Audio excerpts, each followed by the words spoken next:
what does it take to be the guy or gal who brings up the point that this proxy might be outdated? I guess what does it take to have a culture that enables that in the meeting? Because that's a very uncomfortable thing to bring up at a meeting. We all showed Lex, up here. It's a by the way, Friday. this is you have just asked $1 million question. So this is what if I generalize what you're asking, you're talking in general about truth telling. Yeah. And we humans are not really truth seeking animals.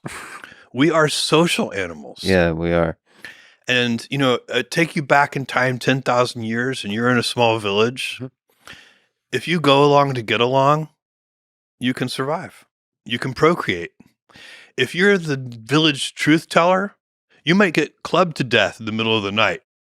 Truths are often, they don't want to be heard because important truths can be uncomfortable. They can be awkward. They can be exhausting. Impolite. Yes. All that kind of stuff. Challenging. Yeah. They can make people defensive, even if that's not the intent.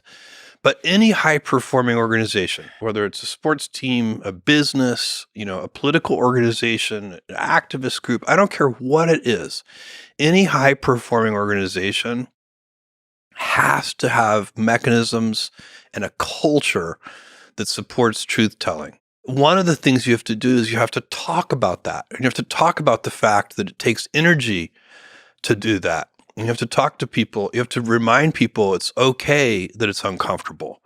You have to literally tell people it's not what we're designed to do as humans. It's not really, it's kind of a side effect. We can do that, but it's not how we survive. We mostly survive by being social animals and being cordial and cooperative. And that's really important. And so there's science is all about truth telling. It's actually a very formal mechanism for trying to tell the truth. And even in science, you find that it's hard to tell the truth, right? Even, you're supposed to have a hypothesis and test it and find data and reject the hypothesis and so on. It's not easy. But even in science, there's like the senior scientists and the junior scientists, Correct. And then there's a hierarchy of humans where It's still somehow seniority matters in the Yes. scientific process, which it should And that's not. true inside companies too. Yeah. And so you want to set up your culture so that the most junior person can overrule the most senior person if they have data. And that really is about trying to, there are little things you can do. So for example, in every meeting that I attend, I always speak last.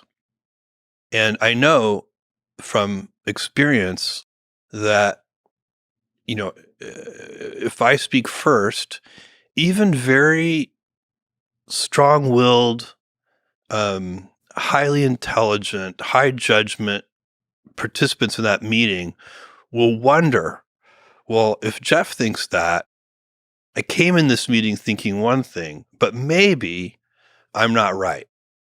And so you can do little things like, if you're the most senior person in the room, go last.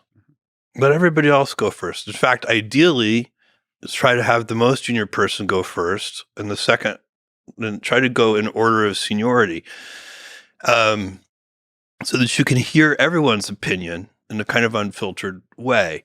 Because we really do. We actually literally change our opinions. If somebody who you really respect says something, it makes you change your mind a little. So you're saying implicitly or explicitly give permission for people to have a strong opinion, that as long as it's backed by data. Yes, and sometimes it can even, by the way, a lot of our most powerful truths turn out to be hunches. They turn out to be based on anecdotes. Yeah. They're intuition based, and sometimes you don't even have strong data. But you may know the person well enough to trust their judgment. You may feel yourself leaning in. It may resonate with a set of anecdotes you have, and then you may be able to say, something about that feels right. Let's go collect some data on that. let's try to see if we can actually know whether it's right.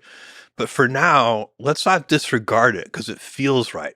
You can also fight inherent bias. There's an optimism bias. Like if there are two interpretations of a new set of data, and one of them is happy and one of them is unhappy, it's a little dangerous to jump to the conclusion that the happy interpretation is right. You may want to sort of compensate for that human bias of looking for, trying to find the silver lining and say, look, that might be good, but I'm going to go with it's bad for now until we're sure.